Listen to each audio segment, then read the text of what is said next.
Hello friends, इस video में हम मनोविज्ञान के ऑब्जेक्टिव देखेंगे।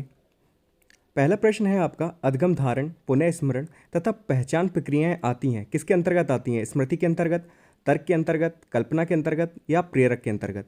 तो ये चीज़ हमने पढ़ी हुई है कि ये तीनों ऑप्शन किसके अंतर्गत आते हैं, तो ये आते हैं स्मृति के अंतर्गत। स्मृति में हमने जब वो पढ़ा था तो हमने पढ़ा था पहले हम अधगम करते हैं, उसका फिर याद करने की कोशिश करते हैं, फिर उसे पहचानने की कोशिश करते हैं, तो 4 स्टेप थे इसके।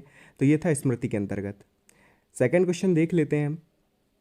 वे प्रेरक जिन्हें व्यक्ति अपने प्रयासों से प्राप्त करता है कहलाता है स्मृति, अर्जित प्रेरक, तत्परता या अधगम?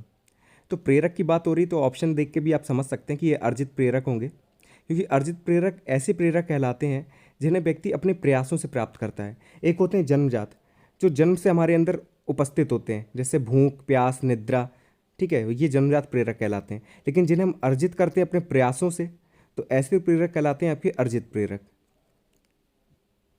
थर्ड क्वेश्चन है आपका, अधगम चक्र दर्शाती है। चक्र की जगह वक्र भी लिख के आ सकता है। तो अधगम वक्र में हम क्या देखते थे? केवल सीखने की मात्रा को, शिक्षण करने की दिशा को, सीखने की मात्रा को तथा समय के संबंध को, या लास्ट है आपका इनमें से कोई नहीं। तो इसका सही आंसर होगा थर्ड, सीखने की मात्रा तथा समय के संबंध को हम देखते थे अधगम वक्र में। नीचे समय लिखते थे, ऊपर सीखने की मात्रा दर्शाई जाती थी। ठीक है, तो ये था आपका अधगम वक्र। नेक्स्ट क्वेश्चन देख लेते हैं। वह प्राप्तांक जो किसी प्रदत्त या समूह को बराबर बराबर भागों में बांटता है कहलाता है। मतलब कौन सा प्राप्तांक होता है? सेंट्रल जो टेंडेंसी दी जाती है जिसमें आपका मीन, मीडियन, मोड आता है, तो कौन सी ऐसी चीज़ थी जिसमें वो क्या करता था, जो प्राप्तांक आपको दिए जाते थे उन्हें बराबर भागों में बांट देता था? माध्य, बहुलक, माध्यिका या समांतर माध्य? तो इसका सही आंसर होगा आपका माध्यिका। ठीक है, थर्ड आंसर आपका सही होगा। आपने देखा होगा माध्यिका बिल्कुल बीच में पाई जाती है। जो भी आपको प्राप्तांक दिए जाते हैं तो ये क्या करती है, आपको आधे आधे भागों में बांट देती है जो भी प्राप्तांक होते हैं। माध्य में हम एवरेज निकालते हैं किसी भी संख्या का, जो भी प्राप्तांक होते हैं। बहुलक वो होता है कि जो भी प्राप्तांक दिए जाते हैं उनमें सबसे ज़्यादा जो पाया जाता है वो बहुलक कहलाता है। नेक्स्ट क्वेश्चन है, वह परीक्षण जो व्यक्तित्व का मापन करता है। भाटिया बैटरी परीक्षण, स्टैनफोर्ड बिने परीक्षण, कूडर प्राथमिकता प्रपत्र या टीएटी? तो वह परीक्षण जो व्यक्तित्व का मापन करता है वो उसमें आएगा आपका फोर्थ ऑप्शन टीएटी, क्योंकि भाटिया बैटरी, स्टैनफोर्ड बिने परीक्षण ये सभी बुद्धि से संबंधित हैं, जबकि टीएटी परीक्षण जो है वो व्यक्तित्व का मापन करता है। तो फोर्थ आंसर आपका बिल्कुल ठीक हो जाएगा। टीएटी मॉर्गन एवं मोरे ने दिया था, आपको याद होगा। 30 कार्ड होते थे, 31 कार्ड होते थे, जिसमें किसी भी पर्सन पे 20 कार्ड यूज़ किए जाते हैं। ठीक है, महिला या पुरुष पे तो उस पर 20-20 यूज़ करते थे।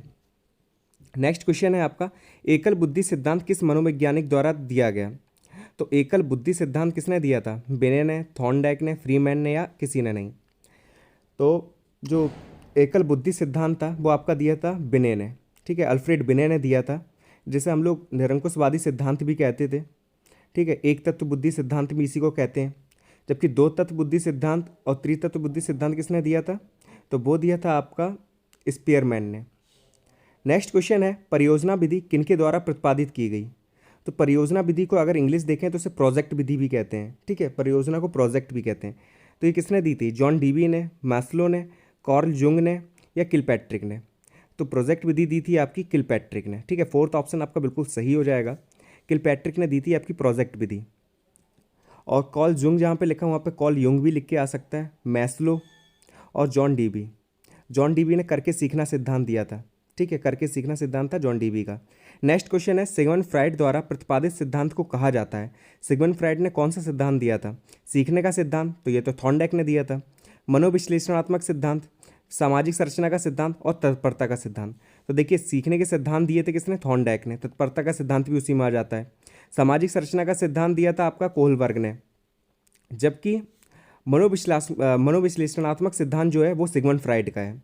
तो याद रखिएगा, सिगमंड फ्राइड का जो सिद्धांत है वो मनोविश्लेषणात्मक सिद्धांत कहलाता है। नेक्स्ट क्वेश्चन है, बच्चे की बुद्धि लब्धि 90 से 110 के बीच में है तो वह क्या कहलाएगा? उसकी बुद्धि कैसी कहलाएगी? प्रतिभाशाली बुद्धि कहलाएगी, उत्कृष्ट कहलाएगी, प्रखर कहलाएगी या सामान्य कहलाएगी? तो देखिए, 90 से 110 के बीच में जो बुद्धि होती है वो आपकी सामान्य बुद्धि कहलाती है, जबकि जो प्रखर बुद्धि होती है वो कहलाती है आपकी 110 से लेकर 120 के बीच में। उत्कृष्ट बुद्धि कहलाएगी 120 से 130, और जो प्रतिभाशाली बुद्धि होती है वो 140 या उससे अधिक की बुद्धि जो होती है वो प्रतिभाशाली में आती है। नेक्स्ट क्वेश्चन है, बच्चों के लिए निःशुल्क एवं अनिवार्य शिक्षा का अधिकार अधिनियम कितने वर्ष के बच्चों के लिए लागू है? क्वेश्चन काफ़ी इंपॉर्टेंट है, आपको first semester, second, third, fourth सभी में ये क्वेश्चन देखने को मिलेगा। तो ये था आपका 86वां संविधान संशोधन 2002 द्वारा ये पारित किया गया था, और ये था 6 से 14 वर्ष के बच्चों के लिए। तो ए ऑप्शन आपका बिल्कुल सही हो जाएगा कि बच्चों के लिए निःशुल्क एवं अनिवार्य शिक्षा का अधिकार 6 से 14 वर्ष के बच्चों के लिए लागू हुए। और किस में आया था ये? तो 86वां संविधान संशोधन 2002 द्वारा अप्लाई किया गया था। अब नेक्स्ट क्वेश्चन देख लेते हैं। यदि एक बच्चे की मानसिक आयु 5 वर्ष है तथा वास्तविक आयु 4 वर्ष है तो उस बच्चे की बुद्धि लब्धि होगी। ये क्वेश्चन आपको खुद कमेंट करके बताना है कि इसका आंसर क्या होगा। आपको क्या फार्मूला इसमें लगाना है? तो बुद्धि लब्धि का जो फार्मूला होता है आपको वो लगाना है, मानसिक आयु बटे वास्तविक आयु इंटू 100। फिर नेक्स्ट क्वेश्चन है आपका, गर्भ में बालक को विकसित होने में कितने दिन लगते हैं? 150, 280, 390 या 460। तो गर्भ में जब बालक होता है तो उसे विकसित होने में 280 दिन लगते हैं। या तो 9 महीने लिखा हो तो 9 महीने लगाना है, या 9 महीने 10 दिन, इतना समय लगता है। ठीक है, 270 से 280 दिन लगते हैं। जब भी बालक गर्भ में होता है तो उसे 270 से 280 दिन लगते हैं। तो ये आपका सही आंसर हो जाएगा। नेक्स्ट क्वेश्चन है आपका, किस मनोवैज्ञानिक ने अपने 3 वर्षीय पुत्र पर अध्ययन किया? काफ़ी इंपॉर्टेंट क्वेश्चन है। जब आप बाल विकास पढ़ना शुरू करेंगे तो ये क्वेश्चन पूछा जाएगा कि किस मनोवैज्ञानिक ने अपने 3 वर्षीय पुत्र पर अध्ययन किया था? पहला पेस्टोलॉजी, वॉटसन, स्टैनली हॉल या जेम्स सिल्ली। तो इसका आंसर सही होगा ए, पेस्टोलॉजी। तो पेस्टोलॉजी थे जिन्होंने अपने 3 वर्षीय पुत्र पर अध्ययन किया था। काफ़ी इंपॉर्टेंट क्वेश्चन है। नेक्स्ट क्वेश्चन है, जन्म के समय शिशु में कितनी हड्डियां होती हैं? 206, 230, 270 या 320। देखिए ये क्वेश्चन काफ़ी आता है, मोस्टली लोग कन्फ्यूज होकर 206 लगा देते हैं, जबकि इसका सही आंसर है 270, सी ऑप्शन। जन्म के समय शिशु में 270 हड्डियाँ होती हैं, जबकि बाल्यावस्था में ये पहुँच जाती हैं 350 तक। ठीक है, 350 हो जाती हैं, और जैसे ही अब किशोरावस्था में आते हैं तो दोबारा से 206 हो जाती हैं, क्योंकि वो हड्डियाँ पहले जुड़ जाती हैं। ठीक है, पहले डबल हो जाती हैं, उसके बाद जुड़ जाती हैं तो कम हो जाती हैं हड्डियाँ। फिर नेक्स्ट क्वेश्चन है, बालक अपनी माँ को पहचानना प्रारंभ कर देता है 6 माह में, 8 माह, 9 माह या 3 माह। तो कोई भी बालक अपनी माँ को 3 माह के अंदर पहचानना शुरू कर देता है। तो सही आंसर होगा डी ऑप्शन, 3 माह। 3 माह में बालक अपनी माँ को पहचानना शुरू कर देता है। और जन्म के समय बालक में हड्डियाँ कितनी होती हैं? तो 270। बालक मुख्य रंगों की पहचान करना शुरू कर देता है, मतलब किस एज में जो मुख्य कलर हैं जैसे लाल, हरा, नीला, इन रंगों की पहचान शुरू कर देता है। तो इसका आंसर होगा पहला 5 वर्ष है, 2 वर्ष, 3 वर्ष या 4 वर्ष। तो इसका सही आंसर होगा आपका ए, 5 वर्ष। तो 5 वर्ष का जब बालक हो जाता है तो उसे मुख्य रंगों की पहचान हो जाती है। नेक्स्ट क्वेश्चन है, इसका आंसर आपको कमेंट बॉक्स में देना है। काफ़ी इंपॉर्टेंट क्वेश्चन है कि किशोरावस्था को बड़े संघर्ष, तूफान और विरोध की अवस्था किसने कहा है? स्किनर ने, स्टैनली हॉल ने, किलपैट्रिक ने या थॉर्नडाइक ने। तो इसका आंसर जो भी है आपको कमेंट बॉक्स में देना है। काफ़ी इंपॉर्टेंट क्वेश्चन है और आता भी कई बार है। नेक्स्ट क्वेश्चन है, स्फूर्ति अवस्था कहा जाता है शैशवावस्था को, किशोरावस्था को, प्रौढ़ावस्था को या बाल्यावस्था को? मतलब कौन सी एज ऐसी होती है जिसमें बालक हमेशा फुर्ती में बना रहता है, उसे कोई भी काम दे दो वो करने को हमेशा तैयार रहता है? तो इसका आंसर होगा आपका डी ऑप्शन, बाल्यावस्था।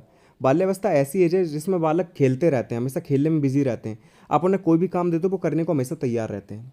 नेक्स्ट क्वेश्चन है, बालक वातावरण वह भारी शक्ति है जो हमें प्रभावित करती है। जब मैंने वातावरण पढ़ाया था तो इसमें ये डेफिनेशन बताई भी थी आपको कि काफ़ी इंपॉर्टेंट है।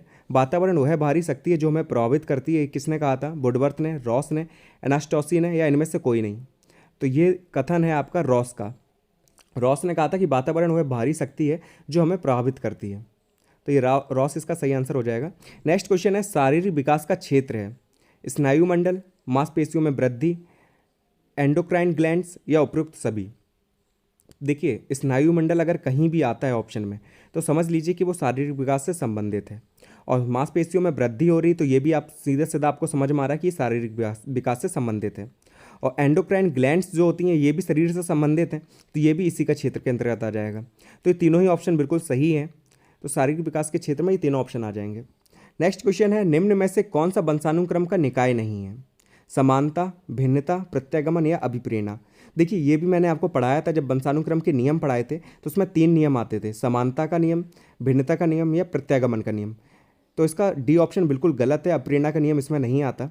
समानता में क्या, जैसे संतान जैसे खुद होंगे वैसी उनकी संतान होगी।